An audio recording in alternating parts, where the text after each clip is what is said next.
Irmãos, estou feliz de poder estar aqui mais uma vez nesta igreja, nesta filial, tendo o privilégio de adorar a Deus com os queridos irmãos e estar junto do pastor Jabson é sempre para mim uma alegria.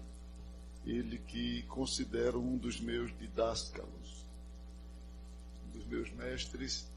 Rever aqui os professores que estão aqui. Pastor Altamir esteve conosco.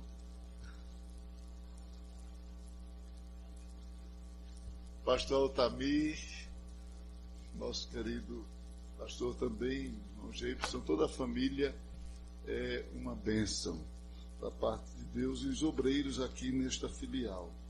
Quero externar o meu pedido de oração aos irmãos que continuem orando por mim e pela minha família, para Deus continuar nos ajudando nesta jornada espiritual. Quantos dizem amém? Amém. Eu quero ser sucinto nesta noite. Pretendo ainda, se Deus permitir, viajar ao Recife após este trabalho.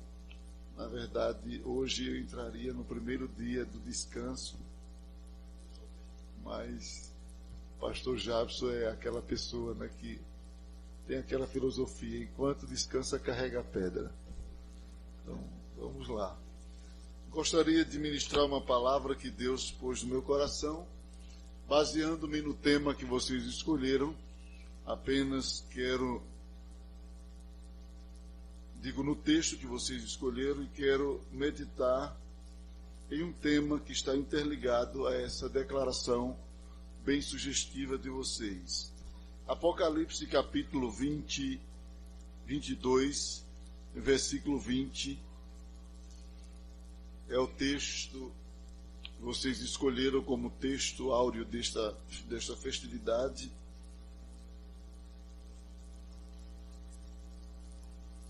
E com a ajuda do Senhor, falarei sobre as finalidades de Cristo ao declarar a brevidade de sua vinda. As finalidades de Cristo ao declarar a brevidade de sua vinda. Os irmãos lá atrás estão me ouvindo bem? Digam amém. Amém. Muito bem. Diz assim a palavra do Senhor: aquele que dá testemunho destas coisas diz: certamente venho sem demora. Amém. Vem, Senhor Jesus. Esta versão que eu tenho é uma versão atualizada, mas a sua corrigida diz: aquele que testifica estas coisas diz: eis que cedo venho. É assim que diz aí?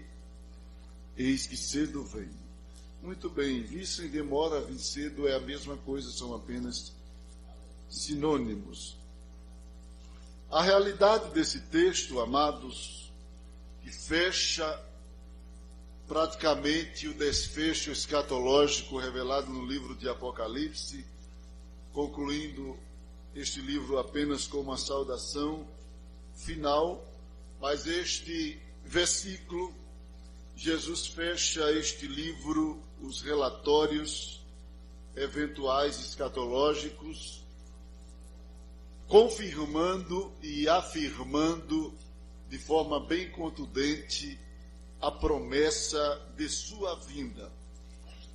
E diga-se de passagem que ele, quando declara acerca de sua volta, de seu retorno neste versículo, ele faz alusão a um tempo relacionado com a sua vinda, não com uma data, não com um dia, mas com um tempo que está relacionado à sua vinda.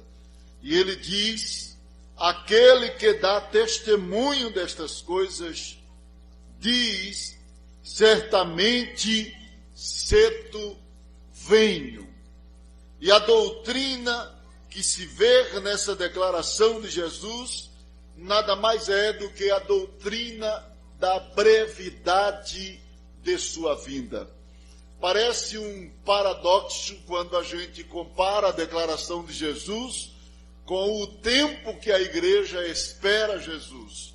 Como Jesus disse que viria breve, viria cedo, se já faz mais de 2000 anos que a igreja aguarda este cedo de Jesus. Esta expressão de Jesus. Será que Jesus não se equivocou com o horário? Será que Jesus não errou quando disse que voltaria breve? Será que ele não estava dando falsas esperanças aos seus discípulos quando, através de João, faz essa declaração? O que de fato Jesus quis dizer quando declarou a João que voltaria muito breve ou em breve? É verdade que essa declaração de Jesus dominou completamente a sistemática expositiva da igreja primitiva. Essa declaração de Jesus fez com que não somente os apóstolos, mas a igreja ao longo dos séculos, ela vem pregando esta mensagem e dizendo: Jesus vem breve, Jesus vem rapidamente, Jesus está perto de voltar. Vocês foram mais contundentes, vocês já chegaram a dizer: já chegou a hora, já para mostrar que a coisa está mais acelerada do que antes. E na verdade há vários textos, como Romanos capítulo 13, versículo de número 12, se você quiser conferir comigo, você vai ver a exposição profética da brevidade de Cristo nas pregações dos apóstolos. Romanos capítulo de número 12, 13, versículo de número 12, diz assim a palavra do Senhor nesse texto. Romanos 13 e 12, diz assim, nessa versão: vai alta a noite e vem chegando o dia, vem chegando o dia. Deixemos, pois, as obras das trevas e revistamo-nos das armas da luz. Veja que o apóstolo lhe faz alusão ao dia da vinda do Senhor e ele diz: vem chegando o dia. Ele está pregando acerca da brevidade da vinda do Senhor. Na primeira carta aos Coríntios, capítulo de número 7, versículo de número 29, mais uma vez a gente percebe esta declaração quando ele diz: isto, porém, vos digo, irmãos, o tempo se abrevia. O tempo se abrevia. Ele está fazendo alusão justamente à brevidade da vinda de Cristo. Na primeira epístola do apóstolo Pedro, capítulo de número 4, versículo de número 7, já vemos também o apóstolo Pedro, um dos que era considerado coluna da igreja primitiva, somando a Tiago e a João, no capítulo 4 de sua primeira carta, versículo de número 7, veja o que Pedro diz. Pedro, capítulo 4, versículo de número 7, diz: ora, o fim de todas as coisas está próximo. Então, por várias vezes e em várias referências, poderíamos citar aqui 1 de João, capítulo 2, versículo 18 e o versículo 19, poderíamos ler, mas por conta da exiguidade do tempo, eu quero simplesmente ratificar esse texto, esta referência, e mostrar que a doutrina da brevidade da volta de Jesus foi uma doutrina, e é uma doutrina contundentemente falada, ensinada em nossas igrejas e durante os séculos que a igreja estará aqui nesta terra. Jesus disse que viria breve, ou que viria cedo. A palavra cedo, gramaticalmente falando, é um advérbio de tempo, refere-se àquilo que ocorre antes ou que possui curta duração. Isto é, ao período inicial do dia ou um período de tempo curto, rápido, breve. Sob que perspectiva Jesus, ele promete que sua volta seria ou será breve? Anotei pelo menos aqui 3 perspectivas da brevidade da volta de Cristo. A primeira perspectiva que a gente pode olhar para ela e entender o porquê de Jesus ter declarado que a sua volta seria breve. Primeiro, a brevidade de sua volta baseia-se em relação ao tempo que Deus estabelece os seus planos e não ao tempo em que ele age executando esses planos. A gente precisa levar em consideração que Deus trabalha com 2 tipos de tempo em suas mãos. O tempo em que ele estabelece e o tempo em que ele executa. Se a gente não entender isso em toda a nossa história, principalmente acerca da promessa da vinda de Jesus, vamos entrar em parafuso, em confusão doutrinária e muitas heresias vão surgirem. A gente precisa entender que Deus trabalha justamente com o tempo em que ele estabelece o seu plano e o tempo em que ele executa o seu plano. Isso parece ser complicado, mas se você prestar atenção, você vai entender o que eu quero dizer. Deus, ele age no tempo cronos, que é o tempo do homem, que é o calendário do homem. O cronos é o tempo da ação de Deus. Porém, o kairos é o tempo em que Deus estabelece seus projetos. Tudo que Deus, ele planejou, já está determinado em seu tempo. Não há uma aposta de Deus. Deus não está procurando um momento favorável para enviar Jesus a buscar a igreja. Não existe isso.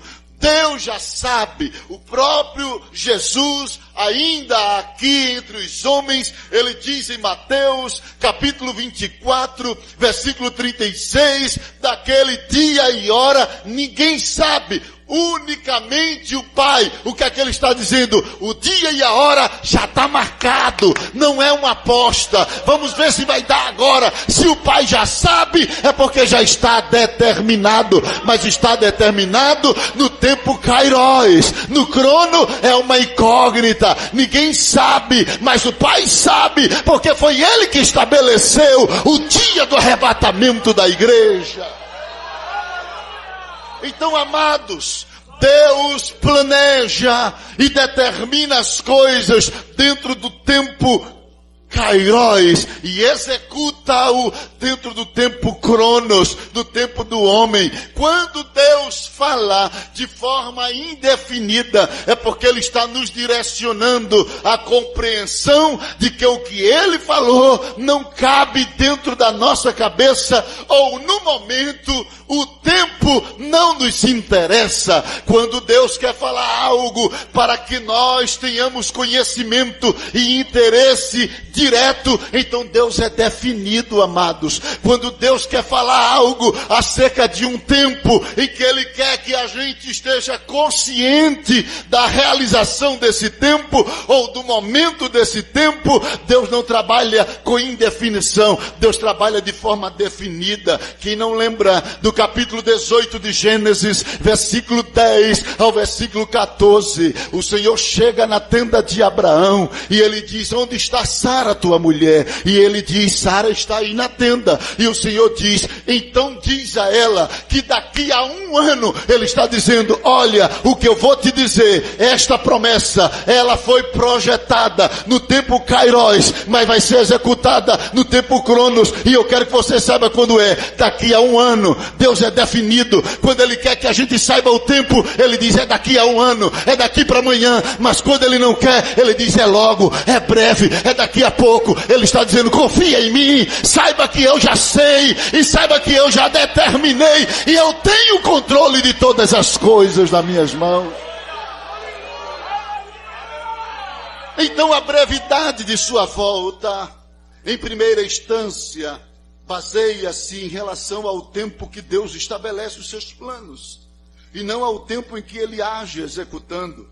Deus age no tempo cronos, porém estabelece os planos no tempo kairos. E como já falei, quando Deus promete sob a perspectiva do cronos, então ele define o limite de tempo, como fez com Abraão.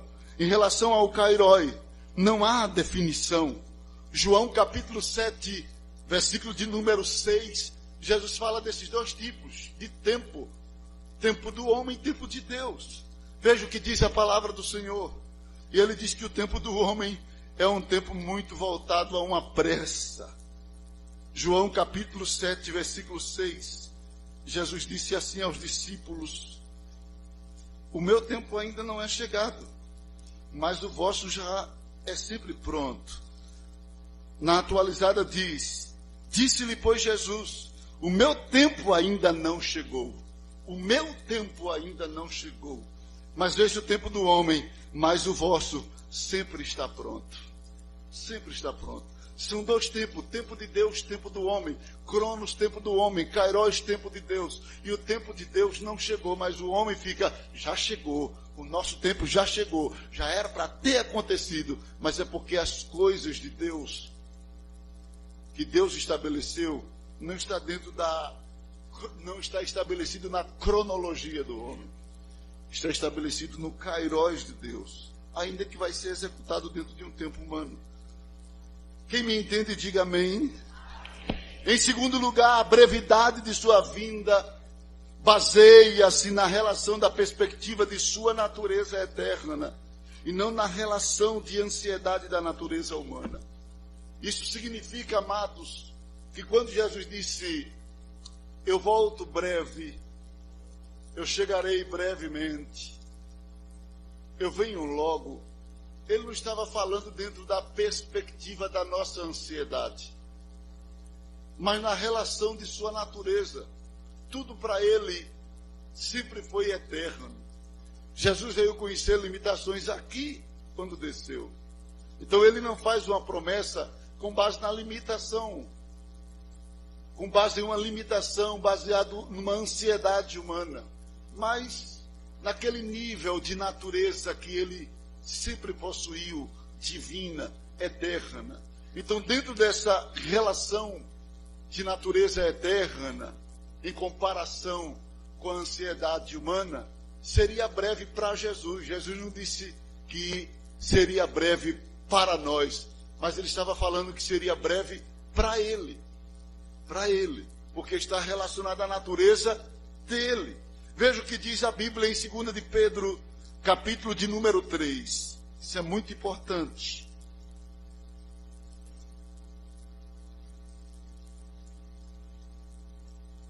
Segunda Epístola de Pedro, capítulo 3, versículo 3 em diante, diz assim: tendo em conta, antes de tudo, que nos últimos dias virão escarnecedores com os seus escárnios, andando segundo as suas próprias concupiscências ou paixões, e dizendo: onde está a promessa da sua vinda? Amados, isso aqui é interessante. Pedro já está prevendo o surgimento de escarnecedores que estariam escarnecendo da promessa da brevidade, da declaração da brevidade. Alguém vai dizer: onde está a promessa? Cadê? E ele diz no versículo de número 4, e dizendo: onde está a promessa da sua vinda? Porque desde que os pais dormiram, todas as coisas permanecem como desde o princípio da criação. Eles disseram que Jesus ia voltar, morreram, e as coisas continuam do mesmo jeito. Continuam do mesmo jeito. E eles disseram, pregaram que Jesus vinha logo, terminaram morrendo, e Jesus não veio. E os escarnecedores, que têm o coração inclinado para a paixão, prostituição, vícios, pecado, tudo que é do diabo, então eles vão querer argumentar contra a promessa, querendo justificar que estão corretos com base na realidade de sua geração, Cadê? Morreram e as coisas continuam do mesmo jeito. Como se o fato das coisas continuarem do mesmo jeito anulassem a promessa da volta do Senhor. Mas continue lendo comigo. Versículo de número 5.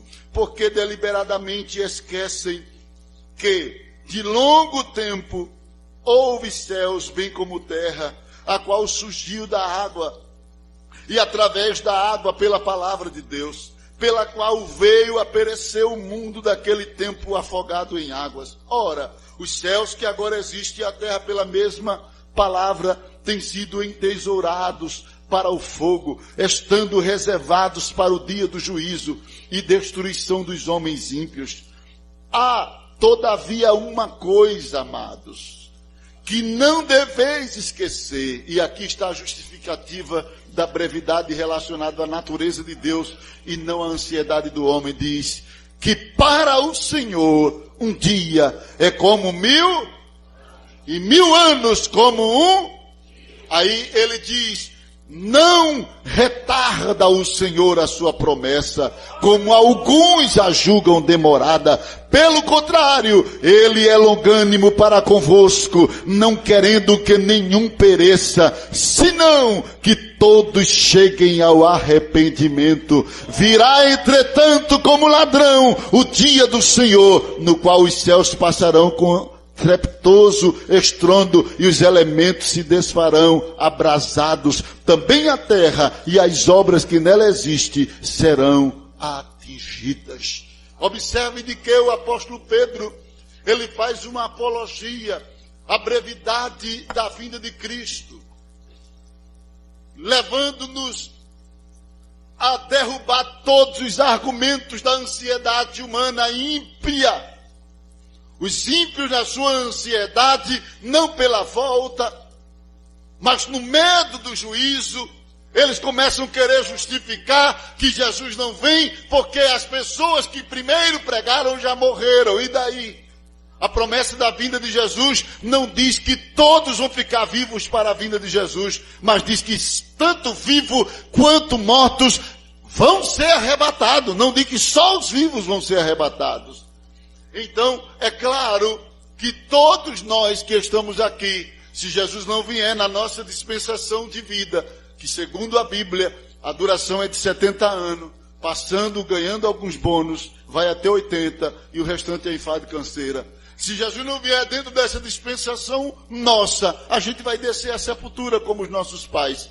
Quantas das vezes eu fui para os engenhos com meu pai, pregado nos engenhos, lá nos engenhos em Bonança, Engenho Pinto, Jaboatãozinho, Oiteiro de Pedro, Várzea do Una, tanto engenho, e ouvi, não somente vi, como ouvi, ele e a sua geração gritarem. Naquela época não tinha um som como este, não tinha ar-condicionado, e eu não estou fazendo nenhuma crítica negativa, mas eu estou aqui trazendo uma narrativa descritiva daquela época. Naquela época não tinha nada disso. Eles falavam na força do gogó, e quando tinha algum som, era numa bateria de carro, parecia mais um besouro miando, chiando, pregando. A pessoa falava com a voz, saía outra voz no caixinha bem pequenininho, mas eles estavam lá, dizendo: Jesus vai voltar. Eu vi muitas das vezes baterem naquelas mesas que eram os púlpitos, e dizer: Jesus vem, Jesus vai voltar. E quando eu olho para a minha geração, sepultamos toda a geração do meu pai.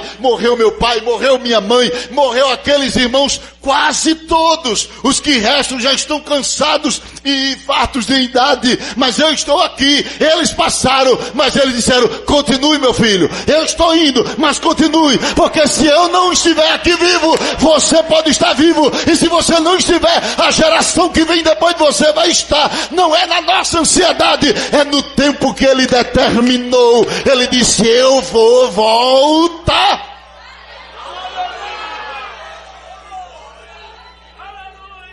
Ele vai voltar. Que você esteja ansioso ou não, ele vai voltar. Que alguém desacredite ou não, ele vai voltar. Que estejamos vivos ou mortos nesse dia, ele vai voltar. E quando ele voltar, ele vai dizer assim: eu não disse que seria logo? Sabe por quê? Porque a brevidade de sua volta, ela também baseia-se na relação do contraste que há entre a promessa de estar e a promessa de esperar. Se você pegar essas duas promessas, porque o Senhor fez duas promessas em relação à sua volta. Ele disse: espera e estareis comigo. É a promessa de esperar em contraste com a promessa de estar. Esperar em comparação com estar vai ser rápido, porque a gente vai estar com Ele para sempre. Esperar não é para sempre. Esperar é em um tempo determinado. É por isso que ele disse: comparando o tempo que vocês vão esperar com o tempo que vocês vão estar comigo, eu venho logo. Eu venho logo. Daqui a pouco eu chego. Daqui a pouco eu encontro vocês de novo. E Jesus prometeu isto. Ele faz uma promessa relacionada justamente a esse contraste, uma promessa de brevidade. Ele estava dizendo: não fique ansioso por uma coisa que você vai desfrutar eternamente. Quando ele diz eu venho breve, ele está dizendo: não fique ansioso por uma coisa que você vai desfrutar eternamente. O tempo de espera é definido e o tempo é limitado. E o tempo de estar comigo não tem limite, é para sempre. Então não fique ansioso, porque em comparação aos dois tempos, no instante eu chego, no instante eu volto, daqui a pouco eu estou aí, daqui a pouco eu encontro vocês. João capítulo 16, versículo 16. Veja a comparação que Jesus faz. Ele faz uma analogia nesse texto, comparando a sua volta a um momento em que uma mulher está grávida, ao ponto de dar à luz.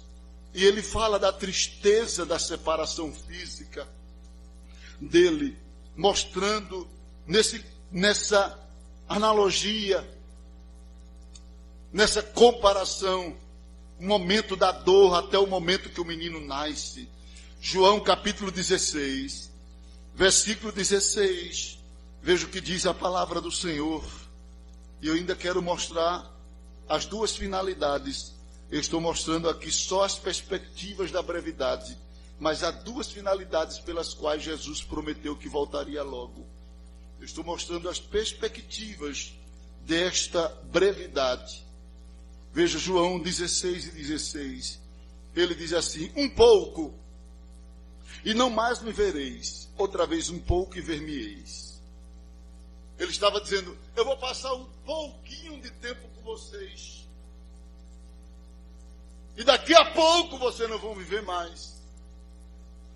Porque ele seria assuntos aos céus. Mas ele diz: mas só mais um pouquinho e vocês vão me ver de novo. Eu tenho pouco tempo para passar aqui com vocês. E depois que eu passar esse tempo após a ressurreição, você é assunto aos céus e vocês vão esperar só mais um pouquinho e eu volto e vocês vão me ver de novo. Aí ele diz: um pouco e não mais me vereis. Outra vez um pouco e ver-me-eis. Então alguns dos seus discípulos disseram uns aos outros: que tem a ser isso? Que nos diz um pouco e não mais me verei, e outra vez um pouco e ver-me-ei, e vou para o Pai? Diziam, pois, que vem a ser este? Um pouco, que é isso?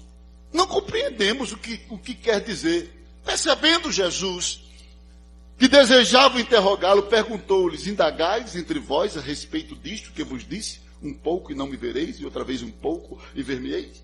Em verdade, eu vos digo que chorais e vos lamentareis, e o mundo se alegrará. Morte,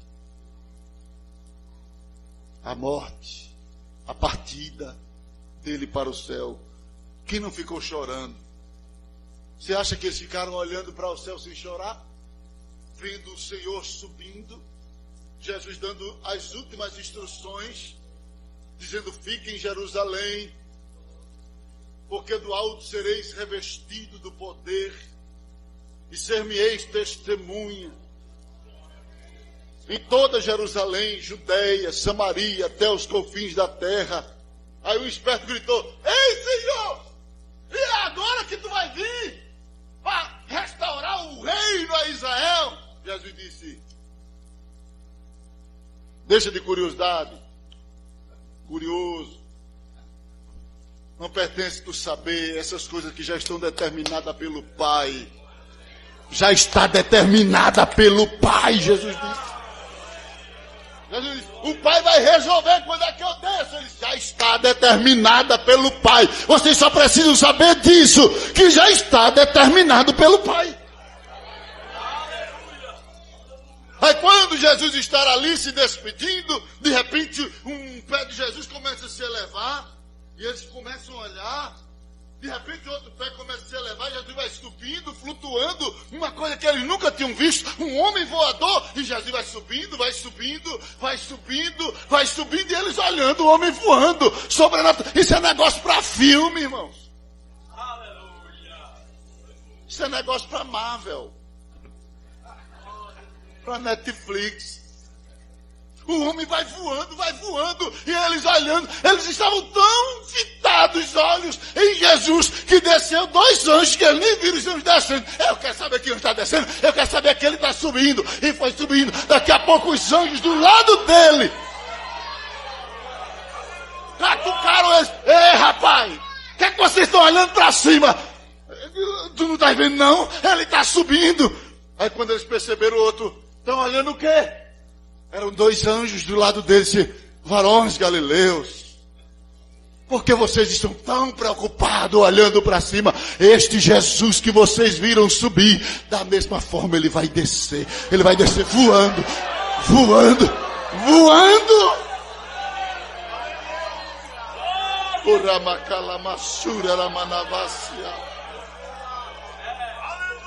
Um pouco, disse Jesus, e não mais me vereis. Vou subir. Mais um pouco e ver-me-ei. Vou descer. Vou voltar. Então, amados, a brevidade de sua volta baseia-se na relação do contraste que há entre a promessa de estar e a de esperar. São totalmente diferentes. A promessa de estar com ele não tem limite, mas a de esperar há um tempo determinado. Há um tempo definido na cronologia de Deus, no kairós de Deus. Então não se apresse, não nos apressemos. Mas por que Jesus disse que vinha logo? Qual era a intenção de Jesus quando ele afirmou: eu volto logo? Em primeiro lugar, Cristo adverte-nos quanto à iminência de sua volta. Diga comigo: Cristo adverte-nos quanto à iminência de sua volta. Em Apocalipse capítulo 22, ele falou 3 vezes que vinha logo. No versículo 7, no versículo 12 e no versículo 20. 3 vezes ele disse: eu volto logo. No versículo 12 ele disse: eu volto logo. Quando ele vai encerrando a revelação, ele diz: não esqueçam, eu volto logo. Ele estava justamente falando acerca de sua brevidade, da sua volta que seria breve. Isso significa que a preocupação da igreja não deveria ser com o calendário, com datas. Quando Jesus disse eu volto logo, era que ele queria e quer desfocar-nos de datas. Toda vez que o homem ele se preocupa com o calendário da vinda de Jesus, ele comete erros absurdos, irreparáveis. Ellen Goldwhite foi a que mais cometeu erro, profetizando dias da vinda de Jesus. Charles Taze Russell também. Rutherford, seguidor de Charles Taze Russell, também. E cada erro irreparáveis, dizendo que Jesus viria e os crentes deveriam se vestir de branco e esperar Jesus em tal monte. E um grupo de crentes foram lá, todo mundo com roupa de batismo, e ficaram lá. Cadê ele? Cadê ele? E Jesus não veio. E como Jesus não veio, o falso profeta disse: eu errei o monte, fui em outro monte. Não era esse monte não, ele veio, porque era em outro monte. Então até esse profeta ficou. Que história é essa? Aí vem um outro e diz assim, no ano de 1918, Jesus vai voltar. Aí ele morre no ano de 1914. Aí vem um sucessor dele, esperando Jesus voltar no ano de 1918. E como Jesus não volta, aí ele diz, o nosso líder que morreu, ele errou a data. Aí remarca a volta de Cristo. Jesus não vem. Aí no ano de 1935, ele diz que passeava em Paris e teve uma visão. A visão dele é que quando ele olhou para o céu, apareceu uma placa no céu bem grande, como outdoor, dizendo assim, não tem mais vaga. Irmão, isso é pegadinha, irmãos. Você querer atentar contra a inteligência do crente, irmão. E o pior é que tem tanta gente que segue esse pessoal, amados. Que segue esta gente. Sabe por quê? Porque são crentes que não lêem a Bíblia. Pessoas que saem da religião romana com o hábito de acreditar em tudo que ouve, sem exame escriturístico, aí vem para a igreja, aí tudo que o povo se diz, prega, eles acreditam. Leia a Bíblia, amado, consulte a palavra de Deus. A palavra, ela não tem poder, não é porque eu prego, ela tem poder se eu pregar o que ela diz, amados. Não, mas foi irmão Elmi que disse. Mas se irmão Elmi disse uma coisa que não está na Bíblia, não tem poder nenhum, não tem valor nenhum. Deus não vela pela minha palavra, Ele vela pela palavra dele. Ele diz, o que eu falei, eu vigio, eu estou de olho no que eu falei, irmão. Então quando Jesus diz que vem logo, Ele está querendo tirar nossa mente do Cronos, levar-nos ao despertar, ou despertar-nos à iminência de sua volta. Ele está dizendo, me espere e saiba que eu vou vir iminentemente. Será iminente a minha volta. A volta de Jesus será rápida dentro do contexto que eu já expliquei da brevidade. Mas ele está mostrando a iminência. E a igreja primitiva, amados, era uma igreja que estava focada na iminência da volta. Há um texto bíblico que na NTLH fica bem claro. A expressão de Paulo aos Filipenses capítulo 4, versículo 5 diz, sejam amáveis com todos, o Senhor virá logo. Sabe o que é que Paulo está dizendo? Jesus vai voltar rápido. E por que Paulo diz isso? E por que estou afirmando isso? Revendo essa declaração. Porque aqui cai a doutrina, amados, midi-tribulacionista e pós-tribulacionista.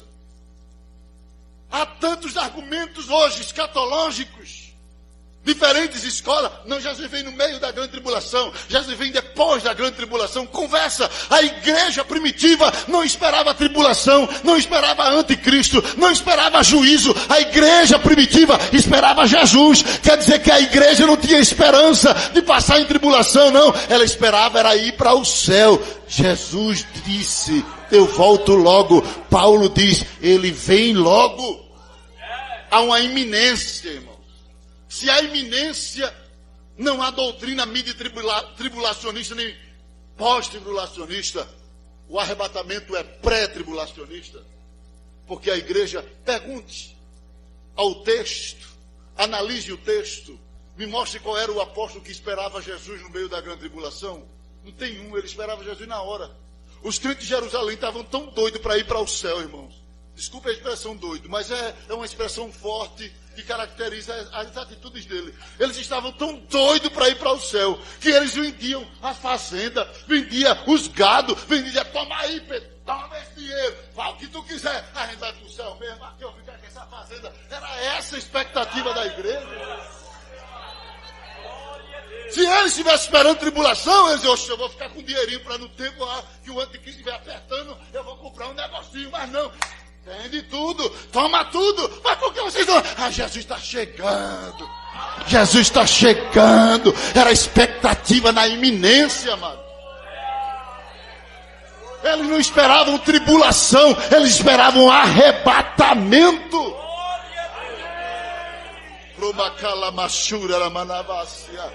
Nós esperamos Jesus agora. Nós esperamos Jesus agora. Eu não aguardo o anticristo, nem grande tribulação.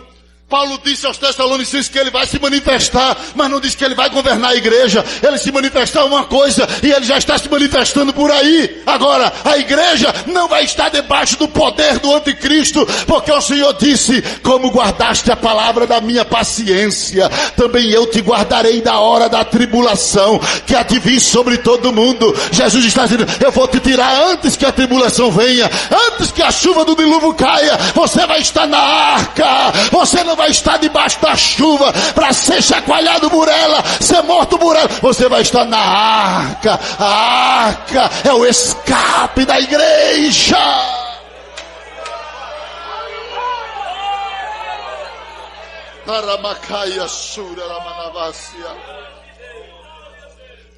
Iminência. Quem espera Jesus iminentemente não pode sair do lugar.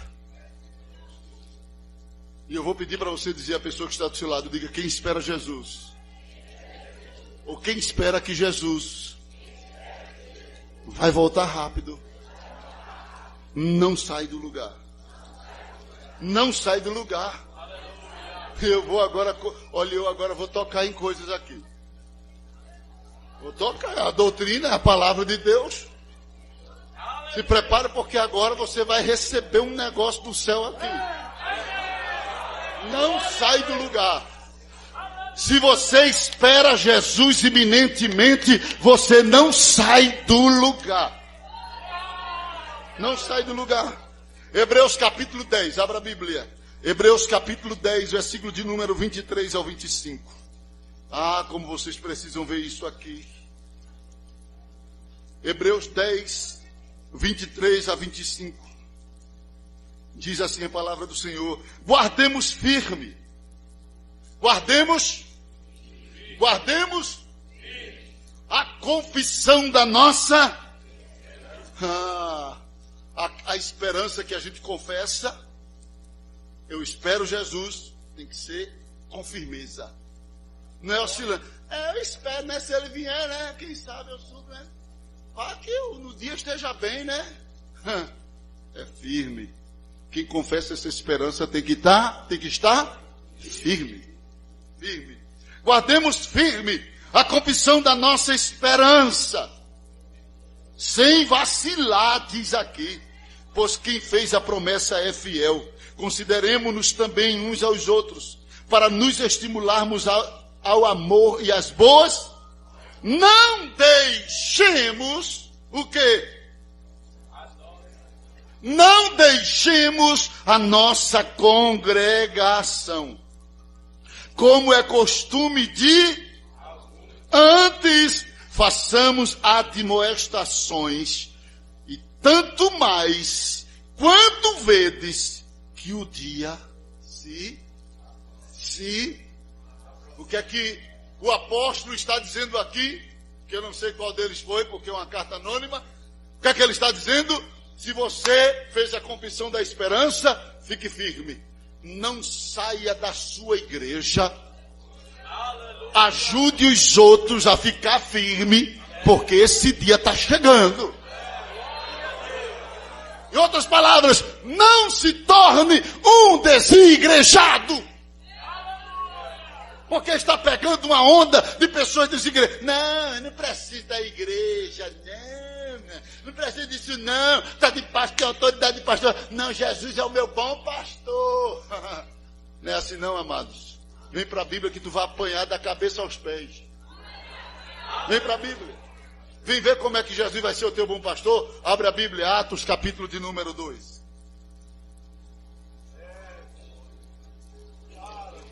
Atos capítulo 2.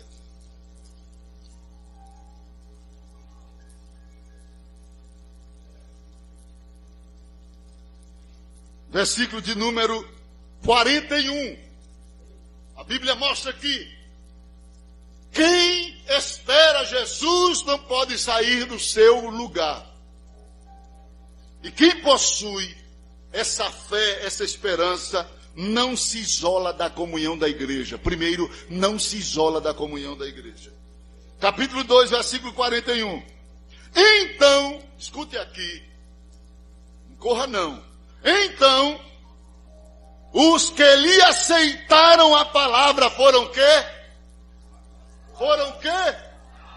Batizados. Vamos lá. Quer dizer que quem aceita Jesus de verdade se preocupa em se batizar. Quem não se batiza é sinal de que ainda não recebeu a palavra. Vamos para a Bíblia. Aqueles que receberam a palavra foram batizados. E por que tem um monte de pessoas, não quer ser batizado não, quer ser mesmo não, quer ser que não, mas quer reclamar, quer dizer coisa, quer dar opinião? Não. Quem recebe a palavra da conversão não tem dificuldade de se batizar e se tornar membro de uma igreja local. Ninguém, deixa eu ser mais forte agora, ninguém pode ir para o céu sem ser membro de uma igreja. E eu provo na Bíblia. Porque não se pode ser membro da igreja invisível sem ser membro de uma igreja visível. Não se pode, irmãos. Está aqui, olha. Então, os que lhe aceitaram a palavra foram batizados. Depois que a pessoa é batizada, a pessoa vai para onde? Para um hall de membro. Vamos lá para a Bíblia. Havendo um acréscimo naquele dia de quase 3.000 almas. 3.000 pessoas. Acréscimo em quê? Um acréscimo em quê? Um acréscimo do hall de membro da igreja primitiva, amados. Se há acréscimo, é porque já tinha alguns lá no hall de membro. E com aqueles que foram batizados, foi se somado. Eita, acrescentou aqui, ó. Aleluia. Então quem aceita Jesus, quem aceita a palavra de Jesus, se batiza e faz parte de um hall de membro. Diga amém. Isso é Bíblia, irmãos. Isso aqui não é algodão doce para criar verme e lombriga na barriga de você, não. Isso aqui é Bíblia para a gente comer, para chegar lá. Para chegar lá. Vamos mais? Vamos mais. E perseveravam. Quem perseverava? Quem foi batizado, quem entrou no hall de membro. Eles não somente foram batizados, entraram no hall de membro e nunca mais veio para a igreja. Porque tem gente que é assim. Eu me bati, é mesmo, eu sou daquela igreja. Nunca mais que eu fui cear, meu Deus. E é assim, né? Não. Quem aceita a palavra se batiza. Quem se batiza vai para o hall de membro. Quem vai para o hall de membro persevera na doutrina. É uma escadinha. Perseveraram na doutrina dos e na comunhão, no partir do pão e nas orações. E em cada alma havia. E muitos prodígios e sinais eram feitos por intermédio dos. Agora versículo 44. Eu gosto desse, irmão. Esse aqui é gostoso.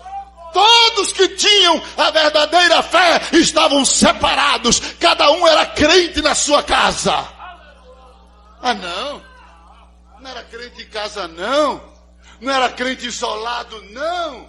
Não era crente do seu jeitinho, não. Não era crente de pastores que vive lá na internet ensinando, tome ceia agora. Não é crente de pastores online, não. É crente na igreja. Estavam juntos. Essa história de igreja online, amado, isso é estratégia de Satanás para destruir a comunhão. Não é porque eu não gosto de uma igreja local, porque tem fofoqueiro, porque tem crente que faz isso, porque tem... É isso mesmo. Igreja local tem tudo isso mesmo, é verdade. Primeiro é tu que está falando do povo.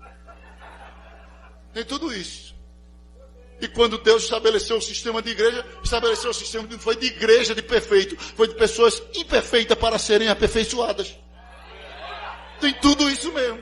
Na igreja local tem tanta coisa ruim, mas também tem uma ação do Espírito que pega o que não presta e vai prestar. Porque se não fosse assim não seria igreja. Não seria igreja.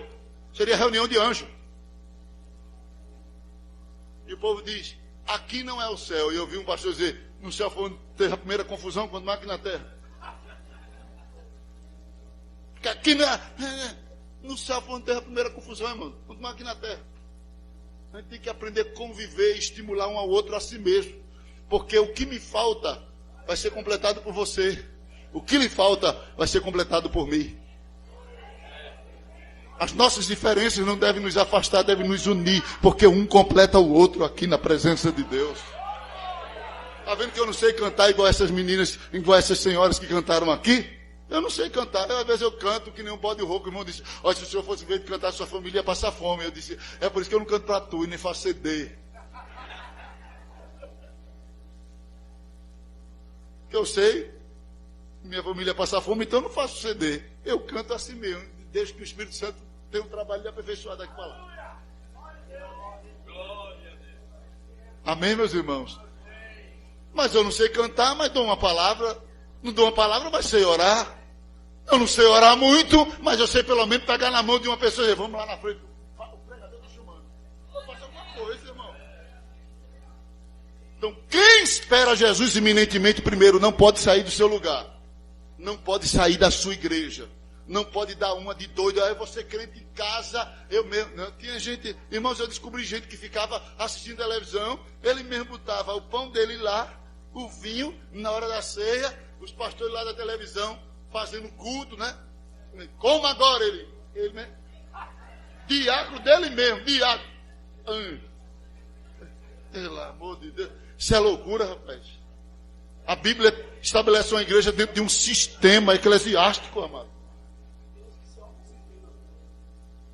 E o pastor está aqui fortalecendo a ideia de que... Fortalecendo não concordando, mas informando a ideia de que tem aquele que quando pega desse... Não sei, 3 meses. Depois de 3 meses ele, me perdoa, Senhor.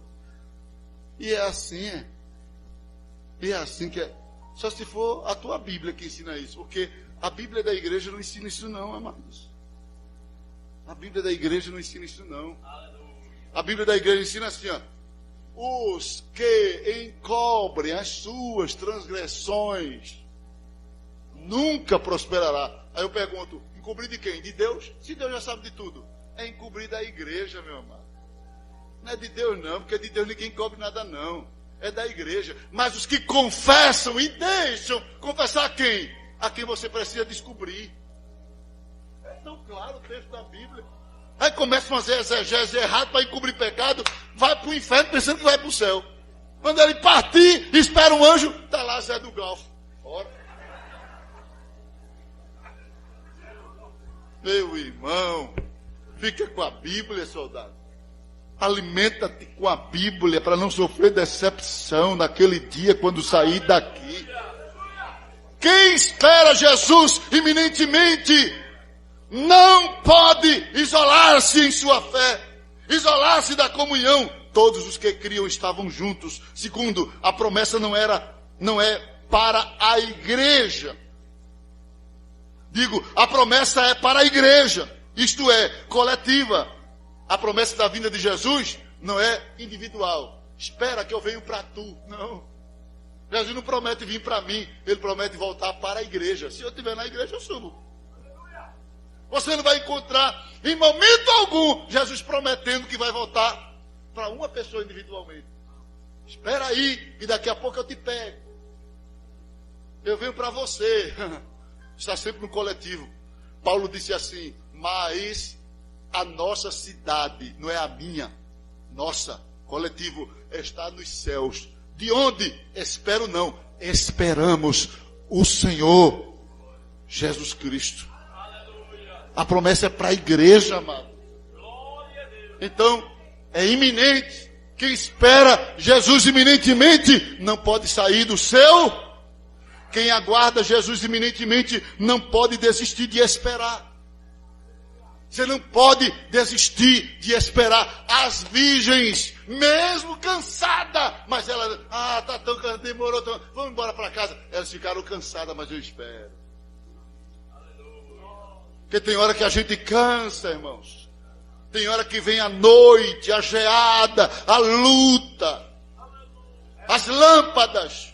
Porque tem hora que o fogo está lá em cima, mas tem hora que está lá embaixo. Tem hora que a vida da gente está assim, ó, lá para cima. Mas eu aprendi que não importa qual seja o nível que nós estejamos, estando com Jesus presente é o importante. Porque o salmista disse, se eu subir ao céu, tu estás, mas se eu descer, tu estás também. Não importa se eu vou para cima ou se eu vou para baixo, tu estando, para mim é tudo. Porque tem se eu subir, só quer estar em cima. Não, tem hora que a gente desce, mas Jesus vai estar lá. Tem hora que ele desce com a gente, vai para o vale, Ezequiel. Mas tem hora que ele sobe o monte, Moisés. E assim vai. A toda hora monte não, amados. Mas espere aí, espere ele. Seja no monte, seja no vale. Eu estou aqui. Eu estou aqui. Você não pode parar, desistir de esperar. Você pode até cansar, mas não pode desistir. Eu estou cansado. É muita luta, é muita tribulação, é muita angústia, é muito aperreio, é muita aflição. Mas eu estou esperando ele.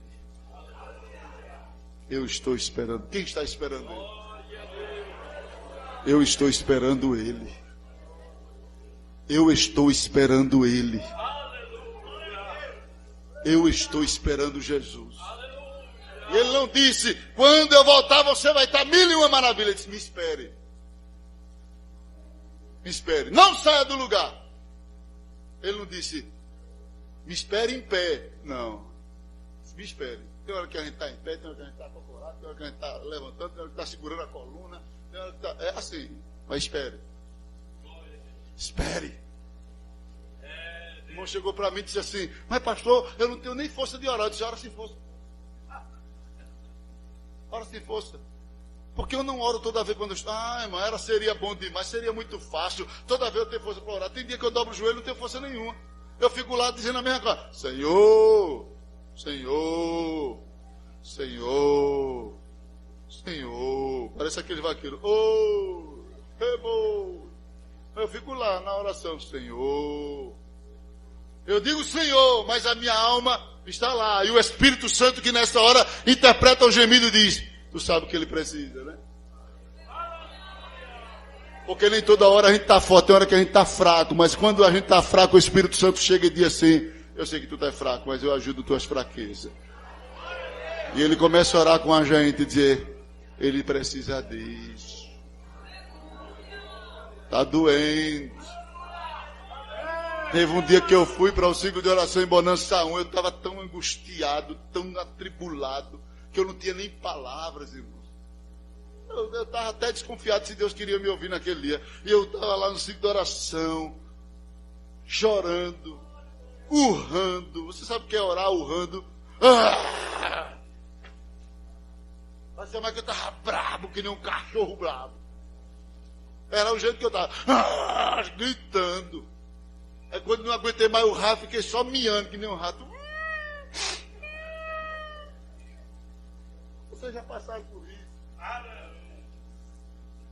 Pensei que Deus não estava entendendo nada. Daqui a pouco a dirigente do ciclo de oração levanta e diz, o Senhor interpreta o gemido, compreende o que você quer, e até o que é impossível, Ele faz para honrar a tua fé.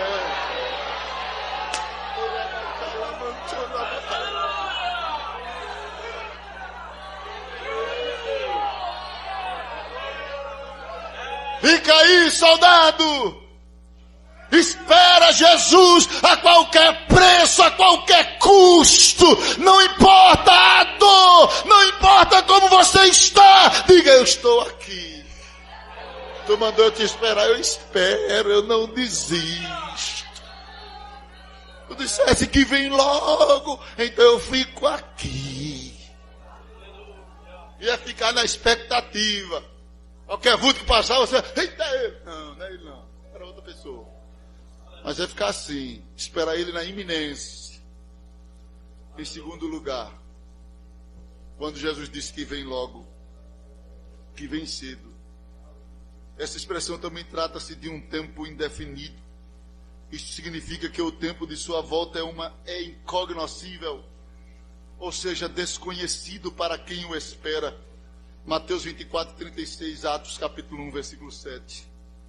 Isso significa que o dia já está marcado, porém não revelado. Eu venho cedo, mas venho. Eu não sei a hora, mas sei que ele vem. Uma coisa eu sei, que ele vem. Embora eu não sei o momento. O momento é incognoscível. Então Cristo adverte-nos quanto à incognoscibilidade do tempo de sua volta. O desconhecido na linguagem de Cristo, na declaração de vir cedo, esse incognoscível, o desconhecido é um convite à vigilância. Ele estava dizendo, me espere vigiando. Em Mateus capítulo 24, versículo 42 ao 44, fala de uma expectativa baseada em uma ação de vigilância. E ainda há uma analogia quando o Senhor diz assim, se o pai de família soubesse a que hora o ladrão viria a roubar a sua casa, vigiaria e não o deixaria entrar. Se ele soubesse a hora, ele vigiaria. Imagine se saber a hora. Aí é que tem que vigiar dobrado. Tem que vigiar. Jesus estava chamando-nos, convocando-nos à vigilância. Só vigia, irmãos. Só age com vigilância quem tem o que perder. Quem tem o que perder aqui, levante a mão. Quem tem o que perder? Guarda o que tem para que ninguém tome a tua coroa. Então Jesus está dizendo, vigia, porque tu tens o que perder. O diabo não tem o que perder mais não, que ele já perdeu. Ele só quer tirar de outras pessoas que têm o que perder. Ele vai perder mais o quê? Se ele já perdeu tudo. Não tem mais recuperação para ele. Mas nós temos o que perder. Então Jesus diz, eu venho numa incógnita, num tempo incognoscível. Você não sabe o tempo que eu venho, então me espere. Mesmo sem saber. Ele estava dizendo, vigie, esteja atento. Você tem o que perder. Você tem o que perder, jovem.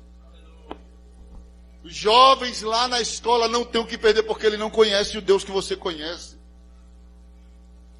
As pessoas naquela empresa que te convida ao pecado não têm o que perder porque não conhecem o Deus que você conhece, eles já estão perdidos. Eles precisam ganhar a salvação, eles não têm mais o que perder. Então quem espera Jesus tem que esperar vigiando. Vigiando. E vigiar com prudência, irmãos. Com sabedoria. Porque tem gente também que vai aos extremos. São dois extremos que a gente precisa evitar. É a vigilância absurda ou a falta de vigilância. A vigilância de temporada. Tem gente que passa um tempo vigiando ou outro tempo dormindo. Não. É vigiar com equilíbrio. Eu conheci um irmão que ele vigiava de forma absurda. Ele ia conversar com outro irmão lá em Bonança. E quando ele foi conversar com outro irmão, aí apareceu aquele maribondo vermelho. Ele disse, o irmão chega a tomar um susto. O que é? Ele disse, o diabo veio escutar a conversa da gente agora, nesse maribondo. Não, irmão, isso é vigilância absurda. O diabo não precisa de um maribondo para escutar a conversa, não, irmão. Ele é invisível. Para que um maribondo? Para que entrar no maribondo para escutar a conversa? Não, irmão, isso é uma vigilância absurda. Não precisa disso. Está espiritualizando tudo. Aquilo é o diabo. Aquilo é o Satanás. Aí o menino na escola olha para a moça, pisca o olho. O diabo pegou o olho dele. Equilíbrio. Claro que tem que ter equilíbrio. Amém, meus amados? Mas vigilância. Vigilância. Quando Jesus fala de um tempo incognoscível, desconhecido, ele estava dando-nos um aviso para a diligência. Porque esse tempo seria um teste para a nossa fidelidade. O que é que ele estava dizendo? Se eu disser, quando eu venho, muitos não vão me esperar como deveriam esperar.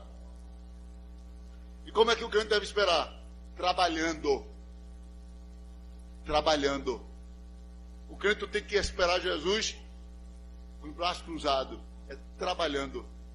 Mateus 24, versículo 14. O Senhor pegou os seus talentos, dividiu com 3 dos seus servos e disse, me esperem. E ausentou-se.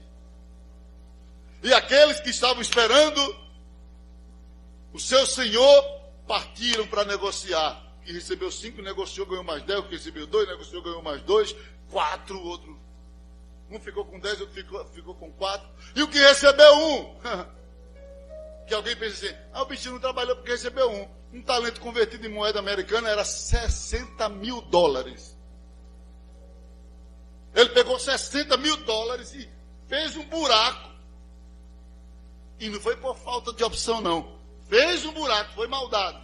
Fez um buraco no chão, colocou o dinheiro e enterrou. Agora, cadê o registro dele? Não sabe o que ele fez durante o tempo que seu senhor ficou fora. Estava dormindo, estava descansando. Ele olhava assim, ele passava na feira, via o outro com 2 talentos. Vem, gente, vem para aqui, tanto preço aqui, tá baixando. Negociando. Ele passava lá na frente e viu o outro que recebeu 5 talentos. Aqui tá melhor, o preço aqui tá melhor. Negociando. Aleluia. E os outros que estavam negociando, olhava para ele, oi. Só que o tempo estava passando. E o senhor daqueles servos iria o quê? Voltar. Iria voltar. Ele não disse o tempo. E mesmo sem dizer o tempo, apareceu gente negligente. Você já pensou se Jesus dissesse: eu venho no ano 2021? Irmãos, se eu conheço crente nesses 40 anos, crente, ia ter gente que ia se desviar até o dia 2020. Quando tivesse o dia 2020 para virar para 2021, a igreja ia se voltar. Eu quero Jesus. Só para o inferno. Porque tem gente que está na igreja com medo do inferno e não porque ama o Senhor do céu. Uma vez o irmão perguntou a mim: pastor, o senhor não tem medo do inferno? Não, eu disse: não. Por que o senhor não tem? Eu disse: porque eu ando em oposição a ele. Eu não ando em direção ao inferno. Imagina que essa calçada aqui é o inferno. Se eu andasse em direção ao abismo, eu ia ter medo. Mas o abismo está aqui, eu ando para cá, ele está ficando mais distante de mim. Por que eu vou ter medo dele? Quem serve a Jesus por amor não tem medo do inferno, porque ele anda em oposição ao inferno, amado. Ele não anda em direção ao inferno para ter medo do inferno. Quando você vê um crente na igreja: estou com medo do inferno, é porque você está andando na direção dele. Está em meio de frente. Agora, se você ama Jesus, serve a Jesus por amor e não por medo do inferno, o inferno vai ficando para trás e você vai caminhando para o céu. É oposição, irmãos, é oposição. Outra direção.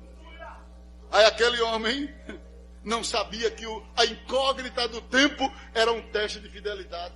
Aí ele vai viver à vontade, como alguns crentes querem viver na igreja à vontade, sem trabalhar, sem se ocupar, sem fazer nada. Aí quando ele está lá, na rede, empurrando assim a rede subir e descer, alguém chega e diz: está sabendo que o patrão chegou? Ele: não, chegou. Meu Deus do céu. Que ele era assim. Porque quem não serve a Jesus por amor, faz até careta que teme a ele, mas é medo dele. Não se relaciona por temor, se relaciona por medo. Medo do Senhor. Aí fica com medo. Tem gente que tem medo de Deus. Aí eu não vou ser: meu Deus, na igreja Deus vai falar comigo e vai dizer isso, vai me ameaçar. Não, irmão, Deus não precisa ameaçar ninguém, não. Quando Deus vem falar duro com você, firme com você, é porque Ele quer te livrar das tuas próprias traquinagens. Não é porque ele não precisa te ameaçar para te ter perto dele, não. Deus não sente falta de nada, amado. Deus não tem necessidade de nada. Deus não sou eu que sinto necessidade de água, de pão, de veste, de remédio. Deus não tem necessidade de Deus, não. Deus criou a gente porque Ele tem necessidade de ser adorado. Como Ele tem necessidade de ser adorado? Que a Bíblia diz que Ele glorifica a si mesmo. E a glorificação dele é perfeita. A da gente é fraca. Deus não tem necessidade de nada, não. Aí tem crente que às vezes canta. Não, as irmãs, aqui eu estou ensinando. Às vezes canta: eu cantei, botei para arrasar. Como se aquilo ali impressionasse Deus. Deus diz: tem um anjo aqui que canta melhor do que tu. Ainda toma remédio para melhorar esse gogó. O anjo aqui nem remédio toma. Porque tem que pensar que Deus tem necessidade porque canta. Se impressionou, se impressiona não. Ele se impressiona, não é com a nossa voz, é com a nossa sinceridade, que mesmo fraco, vem cantar para Ele. Mesmo falho, vem adorar a Ele. Mesmo limitado, vem render adoração. Sabe por quê? Porque no céu tinha um grupo de perfeitos, Lúcifer e todos os seus anjos negaram a adoração. Aí Deus disse, eu vou criar um grupo de imperfeitos para me adorar, mesmo sendo imperfeito. Aí cada vez que chega um imperfeito aqui, eu e você, e começa a cantar, Deus dá na cara de Satanás. Toma aí, tu perfeito não me adorou, agora vê ela ali, vê ele ali, imperfeito, limitado, fraco, olha, aí você tá pra te adorar, ó Rei dos Reis. É isso que impressiona a Deus, não é a nossa voz, é a nossa disposição de adorar a Ele, mesmo a gente sendo fraco. Mas sabe o que aquele homem fez, amado? Pegou o talento e enterrou. Aí quando chega a prestação de conta, o que recebeu 5. Senhor, 10 talentos. A feira terminou agora, mas eu concluí, 10 talentos. Outro Senhor, também cheguei agora 4. 2 que tu me deste, mais 2 que eu negociei. 4 talentos. Ei, você aí. E ele todo acanhado, olhando o relatório dos outros e... Senhor, eu sei que tu é um homem duro. Ainda censurou, né? Não criticou o patrão, né? Eu sei que tu é um homem duro, difícil de relacionamento. Para eu não perder o que é teu, eu cavei, quero justificar a desculpa dele, querendo justificar o injustificável. Cavei na terra e coloquei o teu talento lá. Quando tu voltar, eu não ter perdido o teu talento. O Senhor olhou para ele e disse assim, por que tu não deste a quem poderia gerir? Porque tem gente que fica na igreja ocupando lugar quando deveria dar lugar a outro que iria fazer melhor. Tem gente que nem faz e nem passa para outro fazer, irmão. Aí o Senhor diz assim, e por que tu não deste aos banqueiros? Não justifica. Você poderia sair e pegar o meu dinheiro e dizer, está aqui no banco, porque quando eu voltasse eu ia receber com juro. Aí você nem fez a obra e ficou com o que é meu, atrasando minha obra. Eita palavra, né, irmão? Irmão. Tem gente que fica só atrasando a obra de Deus, nem faz a obra como deveria, porque o Senhor confiou, e ele fica lá atrasando a obra. Sabe quando é que a gente atrasa a obra? Quando canta num grupo com a vida desmantelada, aí o outro que está lá fora, que quer ser crente, para eu ser crente que nem ela, eu não vou não. Nada. Sabe quando é que você atrasa a obra? Quando você está na igreja sem levar Deus a sério, brincando com Deus. Sabe por quê? Porque quem está lá fora está igual a Zaqueu, quer entrar, mas a multidão diz, não entra, não entra. Tem gente que está no meio só para impedir Zaqueu de ser crente, irmão. Tem gente que segue Jesus só para atrapalhar a salvação de Zaqueu. Se Deus não agir numa intervenção para salvar Zaqueu, por alguns crentes, Zaqueu nunca seria crente. Porque ia estar fechando o caminho. Mas o Senhor está dizendo, usa o talento que eu te dei. Porque o meu tempo é desconhecido, mas eu vou voltar. Você pode não saber quando mas eu vou voltar. E quando o Senhor voltar, amados, você vai ver que vai ter valido a pena. Eu sinto, pastores, eu sinto uma sensação muito boa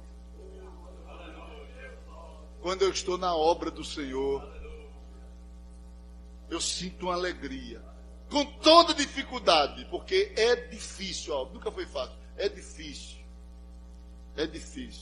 Esses dias eu saí, fui para Feitoria, lugar difícil para pregar numa família católica, do pé roxo, do pé preto, um negócio terrível. Mas eles nem se converteram. Mas eu voltei com uma alegria, irmãos, tão grande na minha alma. A sensação de que estou cumprindo minha missão. O tempo está passando e o diabo não está usando o tempo que Deus me deu para eu pecar, para eu fazer o que não presta. Não, eu estou usando o tempo para honrar o meu Senhor. Eu não estou usando o meu tempo, o tempo que Ele disponibilizou para mim, para exaltar o pecado. Eu estou para exaltar o Rei dos Reis, amado. E a alegria que vem é tremenda, o gozo. Eu vim agora no carro com a minha família e falando de algumas dificuldades de saúde, e eu disse, se eu morrer, não tenho dúvida, eu vou para o céu. Eu tenho convicção que eu vou para o céu, amado. Independe da forma que me julguem, da forma que acreditem, eu preciso é dessa convicção. Você precisa dessa convicção. Eu vou para o céu. Se a trombeta tocar hoje, eu vou para o céu. Se amanhã o meu corpo tombar, eu vou para o céu. Porque eu nasci para ir para o céu. Eu nasci para ir para o céu. Eu não nasci para Satanás, irmãos. Eu nasci para ir para o céu. Eu sou de Deus. Eu sou de Deus. Você é de Deus? Você é de Deus? Será que se você morrer hoje, amanhã o pastor vai fazer a cerimônia e quando dizer assim, está lá no céu, está com o Senhor, será que o Senhor vai dizer assim, está comigo? Ou ele vai dizer, comigo mesmo não? Não brinque. Não esteja aqui dentro enganando, porque só quem sofre é você. Você não tem que viver para dar satisfação exclusivamente a mim. Você precisa dar satisfação a Deus. Primeiramente a Deus que te criou, que te formou, que te deu a existência, que te trouxe aqui, que tem te preservado. Sabe quantos investimentos Deus tem feito para tu continuares vivo na presença dEle, para servir a Ele, para adorar a Ele. Não viva para dar satisfação às pessoas, para as pessoas gostarem de você. Está a moda aí, para receber curtida, ter seguidores. Meu amado, não estou criticando, dizendo que é pecado ter Instagram, né? Mas estou dizendo, mais importante, não é essas coisas não, é Jesus te curtir. É Jesus te curtir. Fique em pé aí onde você está. Jesus vem breve. E Ele está dizendo na sua palavra, me espere iminentemente. Me espere, mesmo sem saber quando eu volto. Nós não precisamos saber o dia. O que precisávamos saber, já sabemos, Ele vem. Ele vem. Isso eu tenho certeza. Jesus vem. E quando Jesus voltar, amados, nós tivemos aqui um vídeo aqui, bem rápido, ilustrando.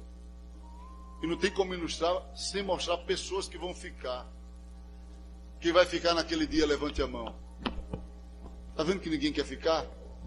Ninguém quer ficar. Mas só que naquele dia, alguém vai ficar. Vai ficar porque não está vigiando. Vai ficar porque não está ocupando o tempo da forma correta. Está preocupado mais com as suas satisfações do que com a missão.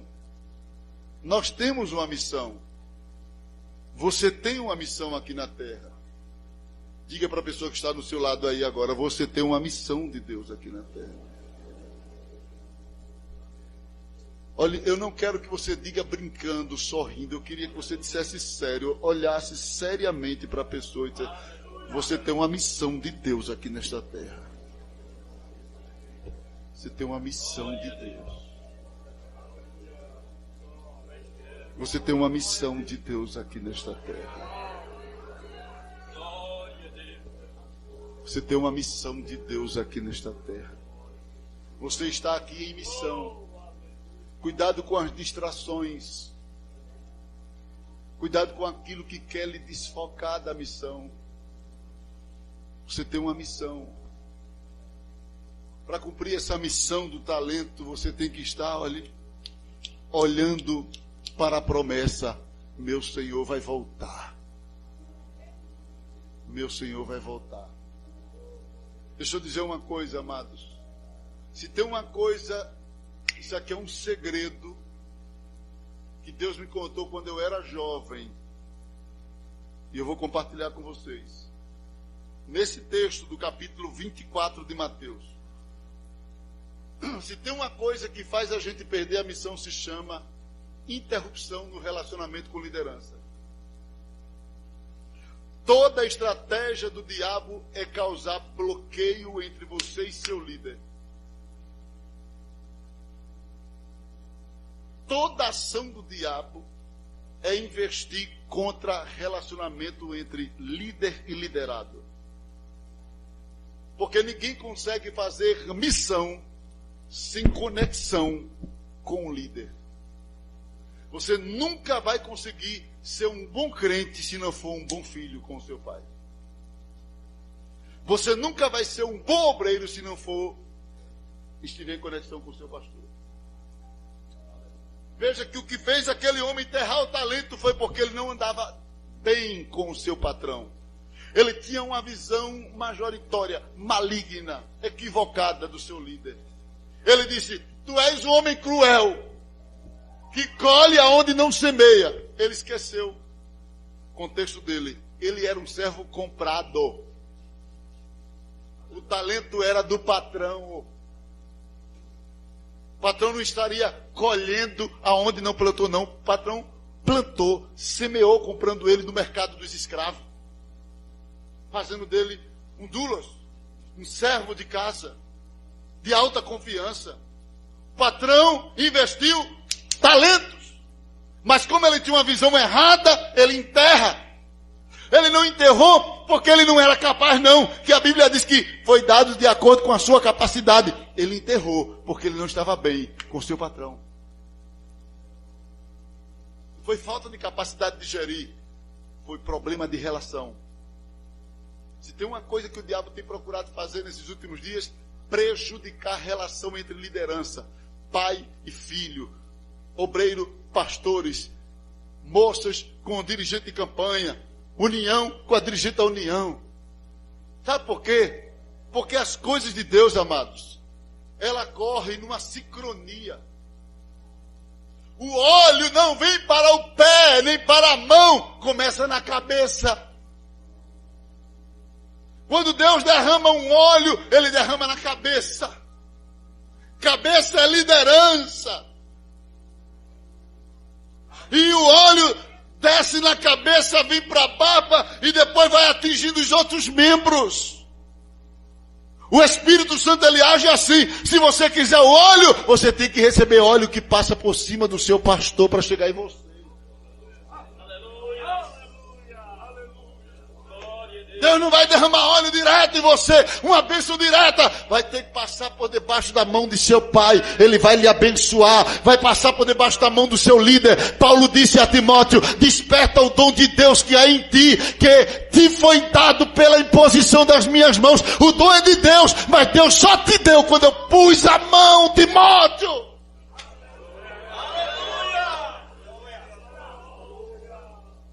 Aí veja o que o diabo fez com aquele homem. Prejudicou a visão dele com o líder. Sabe por quê? Prejudicando a visão dele com o líder dele, ele perdeu a rota. Quando sua visão se torna prejudicada em relação a seu pai e a sua mãe, você, adolescente, que me ouve nesta noite, escute o aviso de Deus, você cai no abismo. A bênção que Deus tem para a tua vida passa pelos teus pais. Todos os filhos de Jacó, quando Jacó estava para morrer, Jacó dizia: reúnem todos aqui, porque vocês serão abençoados, mas vocês vão ter que passar por debaixo da minha mão. Vem aqui, debaixo dessa mão cansada. Você, José, você, Benjamim, você, Zebulon. É assim que Deus estabeleceu a bênção. Não existe uma bênção individual. Quando você sai de debaixo da autoridade de seu pai, você perde o caminho. Você perde a rota. Você vai parar onde não deveria parar. Mas se nesta noite você se inclinar e se encurvar diante do sistema de Deus, obedecer seu pai, obedecer seu pastor, não tem diabo do inferno que arranque a bênção que Deus tem para ti nesta terra.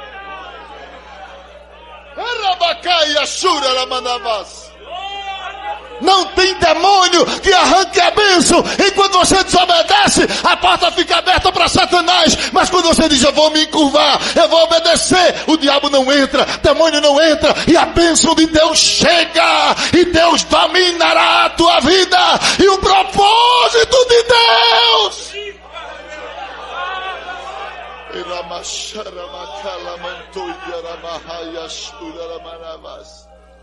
vai ser executado. E todos verão o que Deus fará contigo nesta terra. Assim diz o Senhor para ti nesta noite, jovem. Deus está falando contigo esta noite. Quebra o teu coração, obreiros. Obedece ao teu pastor, te submete. Reconhece a autoridade e o óleo que está sobre ele, que vai te atingir. Quebra o teu coração, jovens. Obedeça aos seus pais. Reconheça a bênção de Deus que está sobre ele e vai te atingir.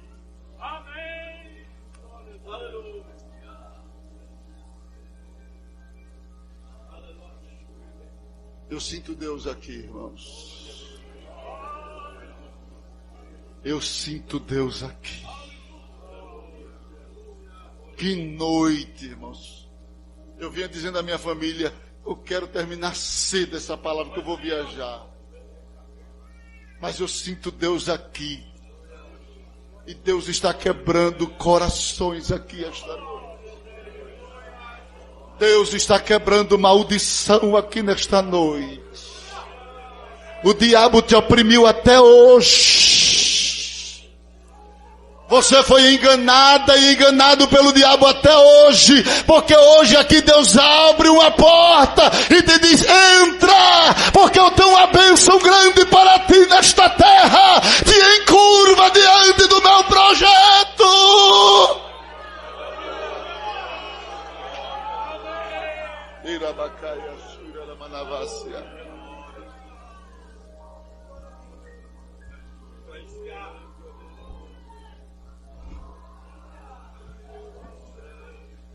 Olhe, segure na mão, abrace, faça conforme o Espírito Santo lhe dirigir.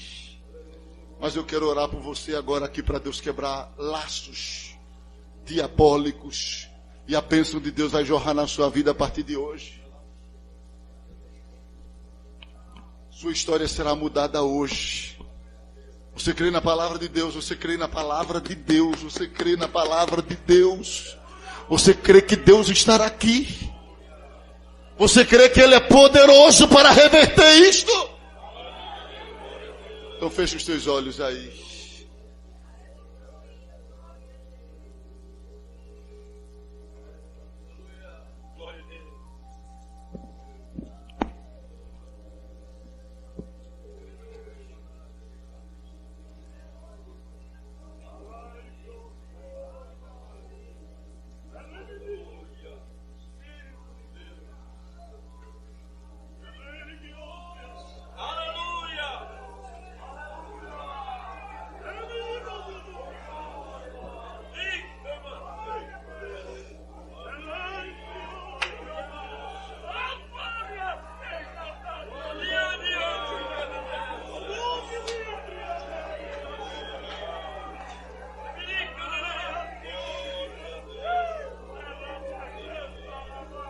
O que se perde pelo ar é folha e pó, o que não serve pra usar. Feche os olhos, vagueia só, e você não vive só.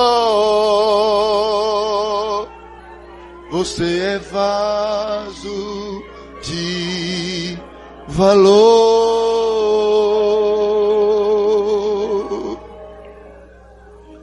Quem já nasceu tem que entender que já venceu, teve o direito de crescer. Aconteceu, isso eu já sei de cor. Você é vaso ti valor. Você precisa acreditar que quem é filho é herdeiro, e quem nasceu para governar, Deus usa até no cativeiro. Esse tempo vai passar, não desista de orar. Deus é fiel e verdadeiro. E se você disser pra mim que já foi vaso, está quebrado, e por enquanto estar assim, jogado aos cantos, encostado, eu prefiro insistir que o oleiro estar aqui para mudar o teu estado.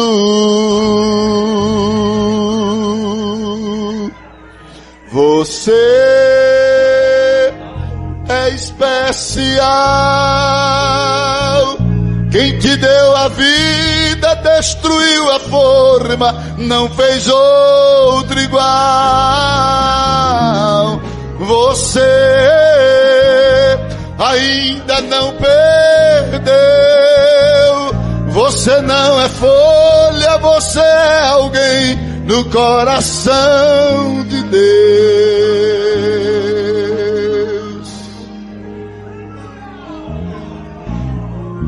Se você quiser vir aqui à frente, sinta liberdade para vir. Eu vou orar por você agora. Se você quiser dobrar o joelho, tenha liberdade para dobrar o joelho. Eu vou orar por você agora. Se você está aí no telão, pare. Pode continuar solando. Eu vou orar por você agora. E eu tenho certeza que algo vai acontecer na sua vida hoje aqui.